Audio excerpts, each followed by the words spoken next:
So we are going to start the first chapter of our class 8 chemistry, that is about the synthetic fibers and plastics. So this is our very interesting lecture we are going to deal with today.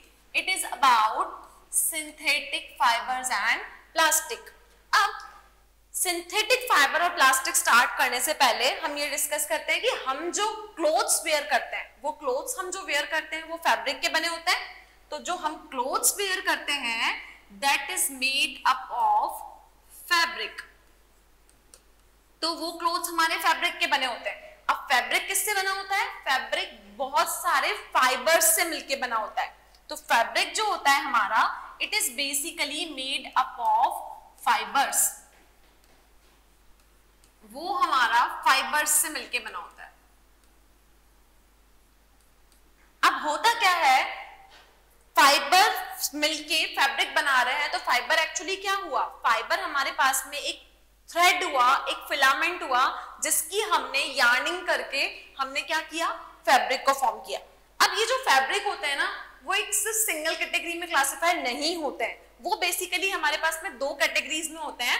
That is about the natural fibres and synthetic fibres. अब नाम indicate कर रहा है कि natural fibres वो होंगे जो हमको नेचुरल सोर्सेज से मिलेंगे, लाइक प्लांट्स एंड एनिमल्स. और दूसरा होगा हमारा सिंथेटिक फाइबर. सिंथेटिक फाइबर वो फाइबर होते हैं जिसको मैन ने बनाया बाय यूजिंग सम केमिकल्स और by modifying some changes in the natural fibres.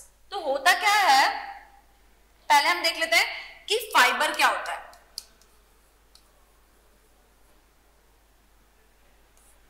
Fiber is basically a thread or filament. Fibre हमारा एक थ्रेड और फिलामेंट है which is used to yarn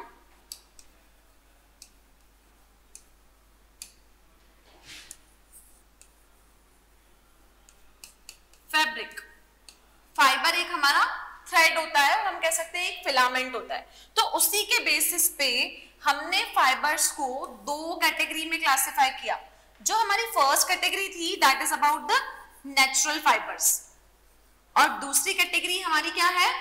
synthetic fibres. तो फर्स्ट कैटेगरी है हमारी natural fibres and second category हो गई हमारी सिंथेटिक फाइबर्स. अब हम डिस्कस करते हैं कि ये नेचुरल और सिंथेटिक फाइबर्स होते क्या हैं. तो फर्स्ट कैटेगरी है हमारी natural fibres. So the first category is about natural fibers. Natural fibres जैसा कि नेम इंडिकेट कर रहा है, ये हमें नेचुरल चीजों से मिलेंगे. और नेचुरल सोर्सेस क्या होंगे हमारे? वो होंगे हमारे either प्लांट्स और it may be animals. So natural fibres are those fibres which are obtained from natural origin, which are obtained from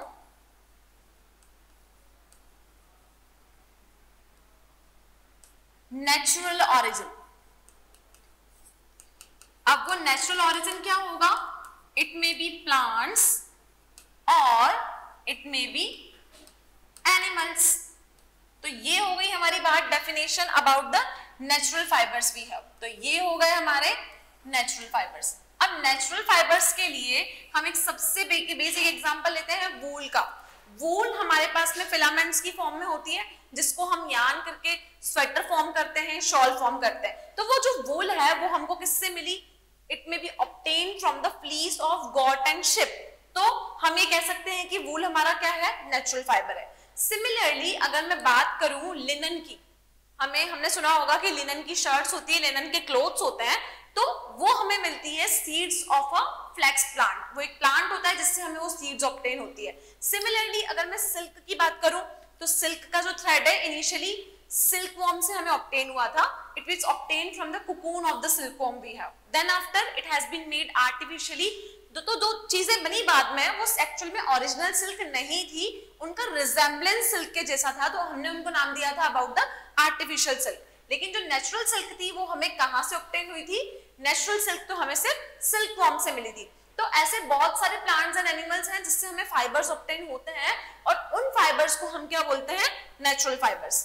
तो नेचुरल फाइबर्स के लिए अगर हम एग्जाम्पल की बात करें तो हमारा फर्स्ट और एग्जाम्पल हो गया वुल, और वुल हमें कहां से ऑब्टेन होता है? It is obtain from the fleece of sheep and goat. It is obtained from fleece of sheep and goat. Second fibre है हमारा सिल्क। तो अगर हम सेकेंड फाइबर की बात करें तो that is about the silk.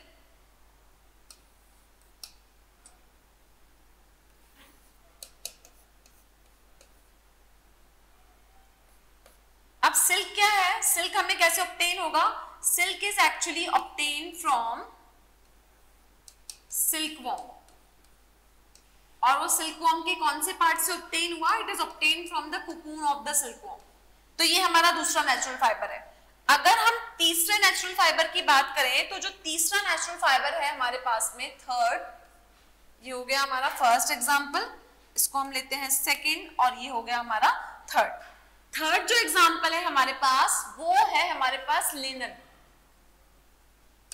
अब लिनन जो है वो एक्चुअली हमें कहां से ऑब्टेन हुआ? वो हमें ऑब्टेन हुआ from the seeds of a flax plant.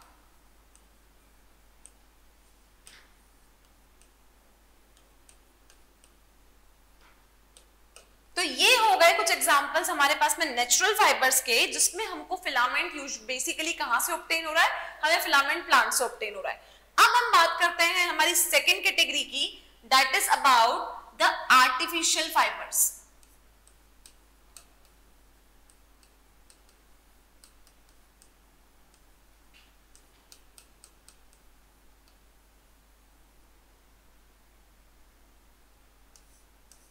तो बच्चों आर्टिफिशियल फाइबर्स क्या होंगे?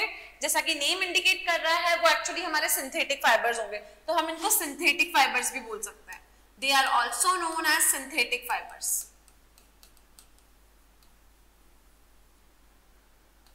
नाउ ये जो हमारे सिंथेटिक फाइबर्स हैं, इनको हमने किसी लेबोरेटरी में केमिकल ट्रीटमेंट करके, नेचुरल फाइबर का केमिकल ट्रीटमेंट करके या उसकी जैसी कुछ रिजेम्बलेंस प्रॉपर्टीज प्रोवाइड करके इसको हमने लैब में मैन्युफैक्चर किया, इसलिए इनका नाम क्या है?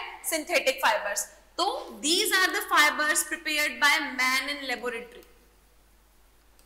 These are the fibres prepared by man in laboratory. अब सिंथेटिक फाइबर के लिए हम क्या एग्जांपल्स कंसीडर कर सकते हैं? तो ये बात हुई हमारे पास definition about the synthetic fibres, and अब हम बात करते हैं about the examples of synthetic fibre. अगर हम सिंथेटिक फाइबर की एग्जांपल्स की बात करें तो हमारे पास में इसमें बहुत बेसिक एग्जांपल है जिसको भी हम डिटेल में स्टडी करेंगे। That is about nylon, rayon, and there are so many synthetic fibers we have. So ये बात हुई हमारे पास में जो हमारा चैप्टर का नाम है, that is about the natural fiber and the synthetic fiber. अब चैप्टर का नाम है सिंथेटिक फाइबर। इट मींस हमें यहाँ पे डिस्कस करना है सिंथेटिक फाइबर्स की कैटेगरी को और प्लास्टिक्स को। तो पहले वाले पार्ट में हम सिंथेटिक फाइबर्स को डिस्कस करेंगे, then after we will discuss about the plastics. तो सिंथेटिक फाइबर को डिस्कस करने से पहले जो हमारी सबसे इंपॉर्टेंट टर्म है उसको हमें जानना बहुत जरूरी है, और उस टर्म का नाम है हमारा अबाउट द पॉलीमर्स। तो अब बच्चों देखते हैं कि पॉलीमर क्या होता है। तो नेक्स्ट है हमारा टॉपिक अबाउट द पॉलीमर्स।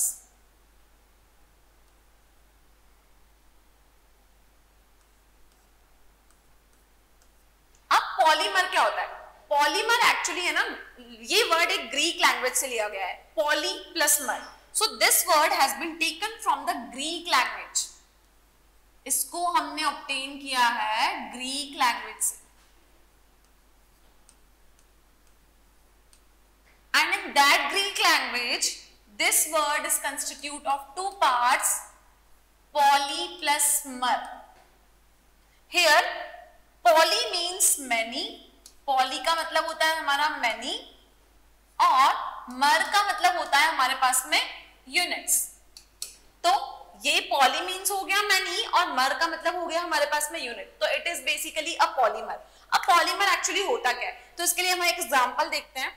आपने छोटे छोटे बीड्स की एक माला देखी होगी।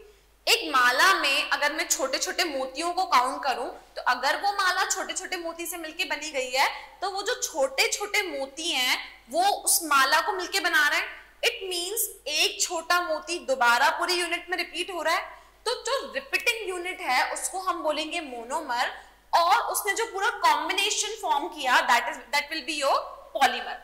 तो अगर हम बात करें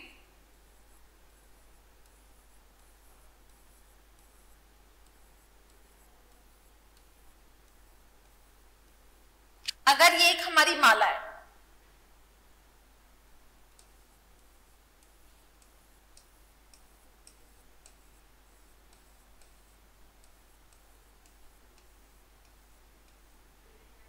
तो अब इस डायग्राम में आप देख सकते हैं कि हमने एक माला कंसीडर की है। ये माला जो मोती से मिलके बनी है, इट मींस जो बीड्स हमने लिए हैं, अगर मैं बात करूं ये हैं इस माला के बीड, तो ये सेम बीड्स अपने आप को दोबारा रिपीट कर रहे हैं। तो ये पूरे बीड्स का जो कॉम्बिनेशन है, एक मोनोमर यूनिट जो है वो अपने आप को रिपीट करके जो चीज फॉर्म कर रही है, that will be called your polymer. So what is polymer?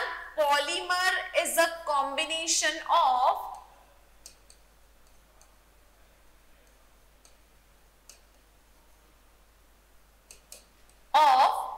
large number of monomers. It is a combination of large number of monomers. तो अगर हमारे पास बहुत सारे मोनोमर्स मिलके एक कॉम्बिनेशन फॉर्म करते हैं, तो that will be called your polymer. तो ये हो गया पॉलीमर की बात। अब हम देखते हैं कि मोनोमर क्या होता है। सेकेंड थिंग है हमारे पास में मोनोमर। अब इस माला में हर बीड अपने आप को दोबारा रिपीट कर रहा है, तो जो किसी भी पॉलीमर में रिपीटिंग यूनिट होगी, जो यूनिट अपने आप को रिपीट करेगी, that will be our monomer. तो मोनोमर क्या हुआ? मोनोमर्स आर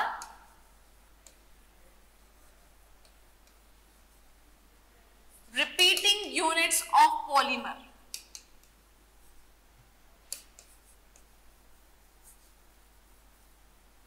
तो वो क्या हो गया हमारे पास में? रिपीटिंग यूनिट हो गया। अब क्या है, पॉलीमर को पूरा प्रोसेस फॉर्म हुआ, मोनोमर ने मिलकर पॉलीमर बनाया, तो उस प्रोसेस को भी हमें कोई नाम देना पड़ेगा। तो बहुत सारी मोनोमेरिक यूनिट्स का कंबाइन होके पॉलीमर बनाना, this whole process is actually known as polymerization. तो इस प्रोसेस को हम क्या बोलेंगे बच्चों? The process is known as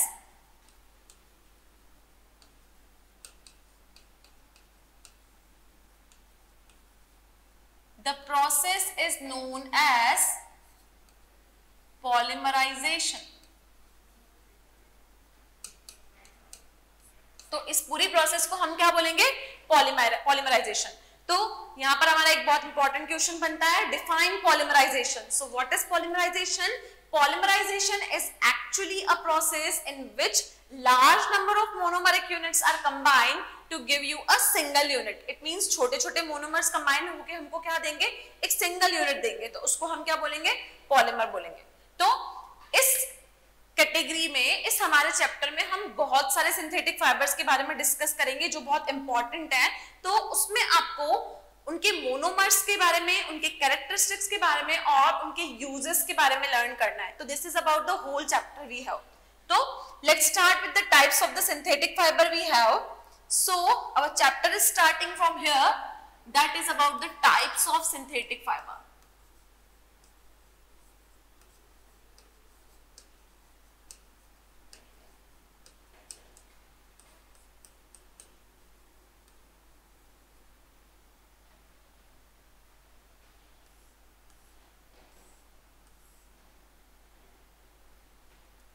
synthetic fibre जो है ना, वो हमारे पास बेसिकली 5 कैटेगरीज में क्लासिफाइड है।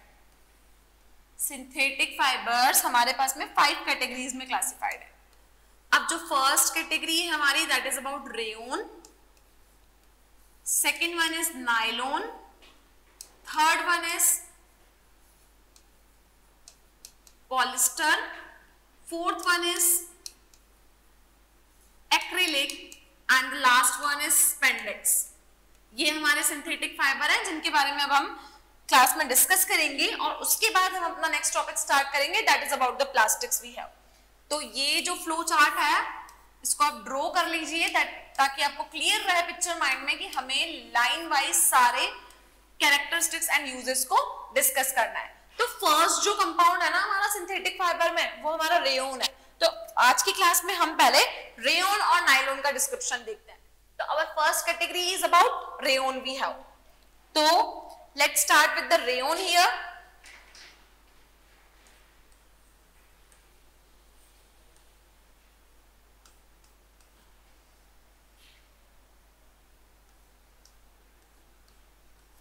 रेयोन, अब क्या हुआ, सिल्क वॉर्म से सिल्क को ऑब्टेन करना, इट मींस हमें वहां से एकदम नेचुरल और प्योर सिल्क ऑब्टेन हो रही थी। तो सिल्क वॉर्म से सिल्क ऑब्टेन करना is not a very easy process. Silk worm से सिल्क ऑब्टेन करने के लिए सबसे पहले जो वहां से जो सिल्क ऑब्टेन होती थी वो बहुत ही एक्सपेंसिव हुआ करती थी। और देन क्या होता था, जो हमें सिल्क मिलती थी वो पूरी पॉपुलेशन की डिमांड को फुलफिल नहीं कर पाती थी। It means because the womens are wearing the silk saris, so meeting the demand of entire population will not be possible। तो क्या हुआ, साइंटिस्ट ने, रिसर्चर्स ने ये सोचा कि क्यों ना एक ऐसी चीज बनाई जाए जिसका अपीयरेंस सिल्क जैसा हो। तो वो किस कंक्लूजन पे पहुंचे, उन्होंने सोचा कि रेयोन बना देते हैं and rayon will have a resemblance with the silk, that's why rayon is known as artificial silk. तो again there is a one important question that will be your 1 mark question कि कौन से type के fibres को हम artificial silk बोलते हैं। तो rayon is known as the artificial silk. So it is called artificial silk. Rayon is called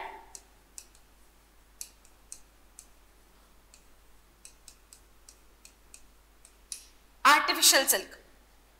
ये इंपॉर्टेंट पॉइंट है कि इसको हम आर्टिफिशियल सिल्क बोलते हैं। अब इसको हम आर्टिफिशियल सिल्क क्यों बोलते हैं, because it has a resemblance with the silk. इसकी रिजेम्बलेंस कैसी है,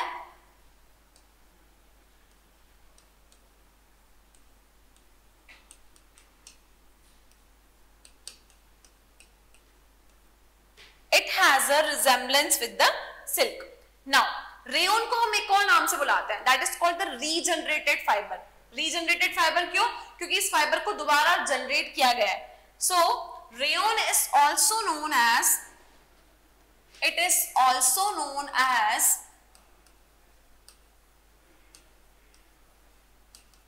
रीजनरेटेड फाइबर। तो इसको क्या बोलेंगे हम बच्चों, it is called regenerated fibre. तो रेयोन हो गया हमारा रीजनरेटेड फाइबर। अब होता क्या है, अगर हम ट्री से वुड पल्प को ऑब्टेन करें तो उस वुड पल्प में हमारे पास में सेल्यूलोज मिलता है।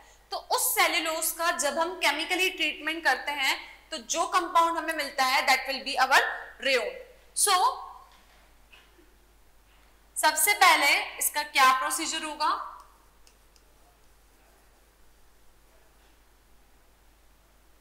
सबसे पहले हमने लिया वुड पल्प। इस वुड पल्प को हम बोलते हैं सेल्यूलोज। देन आफ्टर हमने क्या किया, इस वुड पल्प की रिएक्शन करवाई NaOH that is sodium hydroxide and CS2। CS2 हमारा होता है कार्बन डाइसल्फाइड।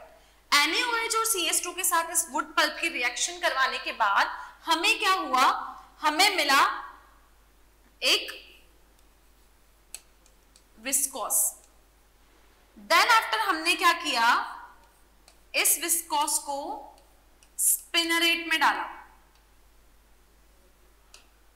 तो हमें क्या ऑब्टेन हुआ, हमें ऑब्टेन हुआ viscous solution.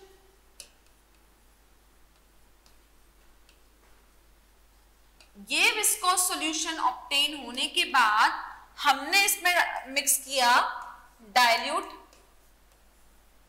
H2SO4। Dilute H2SO4 डालने के बाद जब हमने इसको फाइन होल्स में से पास किया तो after passing from the fine holes हमें क्या ऑब्टेन हुआ, हमें ऑब्टेन हुआ रेयन के yarn, we will get the rayon yarn.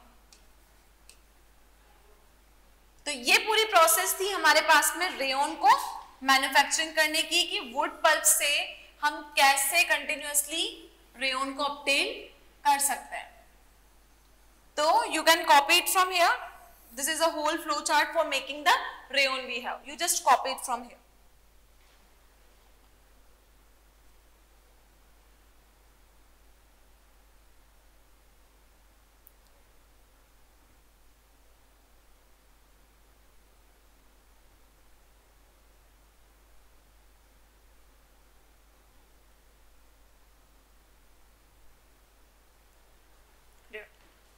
अब हम देखते हैं नेक्स्ट कैटेगरी में कि इसका डायग्रामेटिक रिप्रेजेंटेशन कैसा होगा, रेयन की मैन्युफैक्चरिंग आखिर हुई कैसे।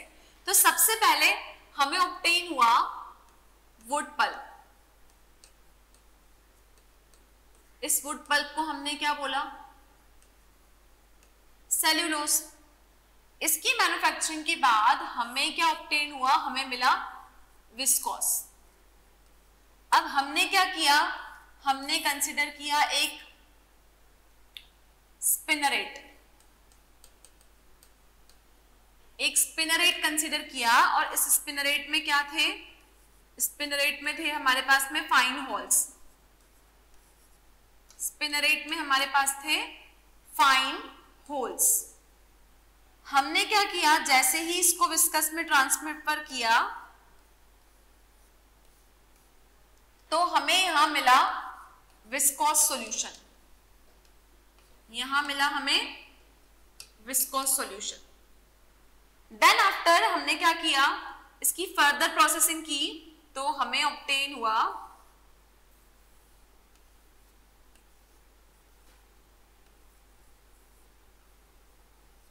यहां हमें ऑब्टेन हुआ स्टेपल,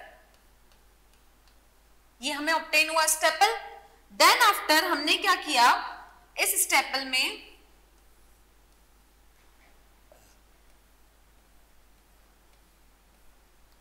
H2SO4 को मिक्स किया। H2SO4 को मिक्स करने के बाद हमें मिला रेयन का yarn, it means yarn rayon हमें मिला। तो ये पूरी पिक्चर थी कि कैसे हमें स्पिनरेट जो घूमेगा, इट मींस स्पिनरेट में व्हील होंगे, वो व्हील के थ्रू वो थ्रेड हम एंड तक ऑब्टेन कर सकते हैं। इसमें एक फाइन होल होता है जिसमें हम NaOH और CH2 प्लेस करते हैं, जिसकी वजह से हमें पहले विस्कस सॉल्यूशन मिलता है, देन एक कंडीशन पे आके हमें एक कंपाउंड मिलता है that is known as the staple. फिर उसमें हम H2SO4 को मिक्स करके, जो हमारी मेन पर्पस है, हमारा मेन पर्पस क्या है, रेयन का थ्रेड ऑब्टेन करना। तो यहां से हम क्या ऑब्टेन करेंगे, रेयन का थ्रेड। तो ये बेसिक प्रोसेस थी about the manufacturing of the rayon. अब ये तो हुई बात रेयन की मैन्युफैक्चरिंग की, और इससे हमें ये भी पता चल गया कि रेयन का मोनोमर क्या है, रेयन का मोनोमर है वुड पल्प या फिर सेल्यूलोज। तो we can say that monomer of rayon is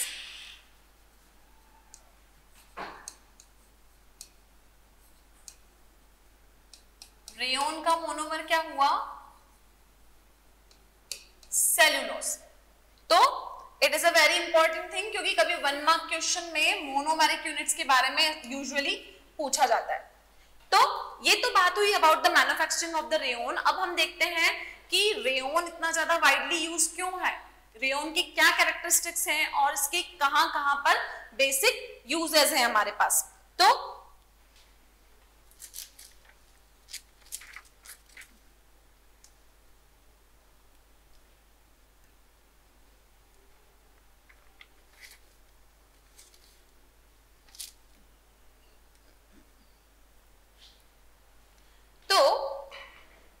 होता क्या है, सबसे पहले हम बात करते हैं कैरेक्टरिस्टिक्स ऑफ रेयन।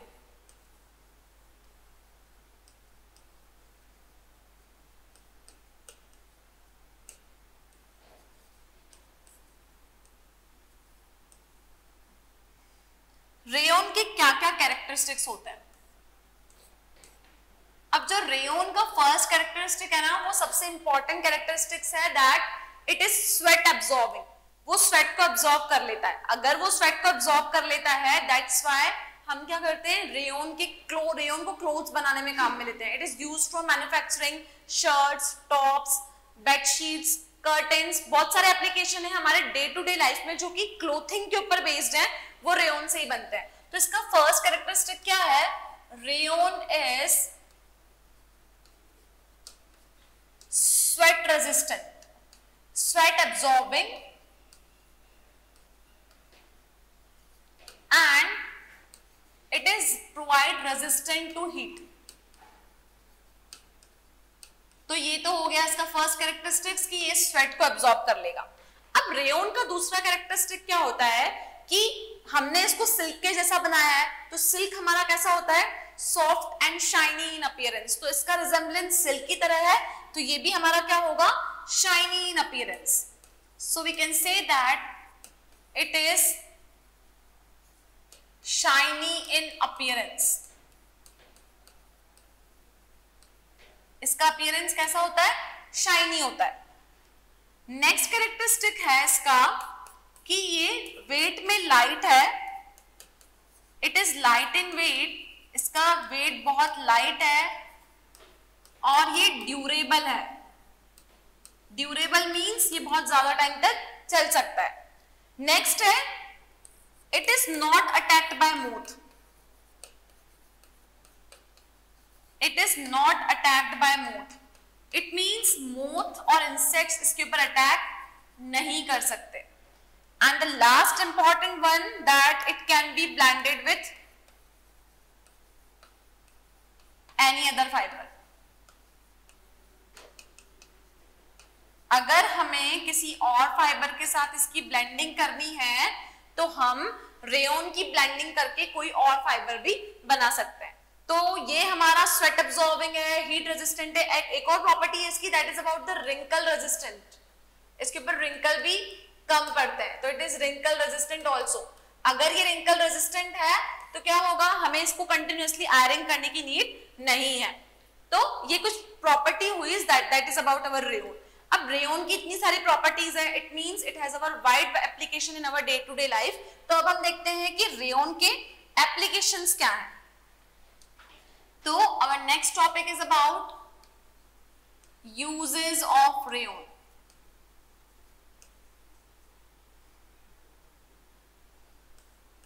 अब रेयन के यूज कहां है। सबसे पहले शर्ट्स बनाने में, टाइज बनाने में, कर्टन्स बनाने में, साड़ीज बनाने में, क्लोथिंग की जितनी भी चीजें हैं वो सब रेयन से बन सकती है। सो इसका फर्स्ट यूज कहां है, it is use for making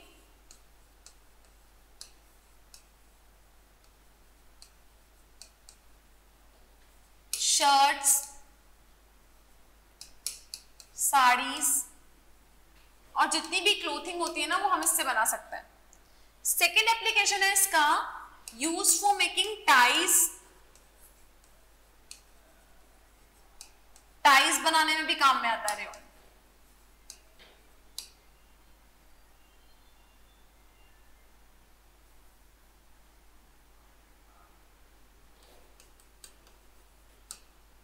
third application है it is also used for making the tyre codings. Tyre की जो कोडिंग होती है वो भी रेयन से मिलके बनी होती है। सो it is used for making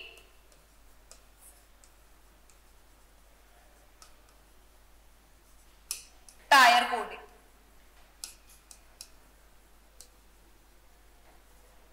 next application है इसका कि it is used for making bandages. It is used for making bandages. जो बैंडेज होती है वो रेयन की बनती है और बहुत सारी सर्जिकल चीजें होती है जो सर्जरी में काम आती है वो भी बेसिकली हमारी रेयन से मिलके बनती है। तो it is used for making bandages and surgical things. तो ये क्या था हमारा, ये हमने बात की about the rayon we have. तो बच्चों समझ में आया कि रेयन एक्चुअली होता क्या है। तो सबसे इंपॉर्टेंट फीचर ये वुड पल्प और सेलुलोज से बनता है और इसकी बेसिकली ये प्रॉपर्टीज होती है। तो अगर हमारे पास एग्जाम में क्वेश्चन आता है कि अगर हमें इसके कैरेक्टरिस्टिक्स एंड यूजेस लिखने हैं तो एटलीस्ट 4 to 5 यूजेस हमें यहाँ पे मेंशन करने पड़ेंगे अकॉर्डिंग टू द मार्क्स की कितने मार्क्स का क्वेश्चन आया है। तो ये बात हुई हमारी फर्स्ट सिंथेटिक फाइबर की, that is about the Rayo. अब हम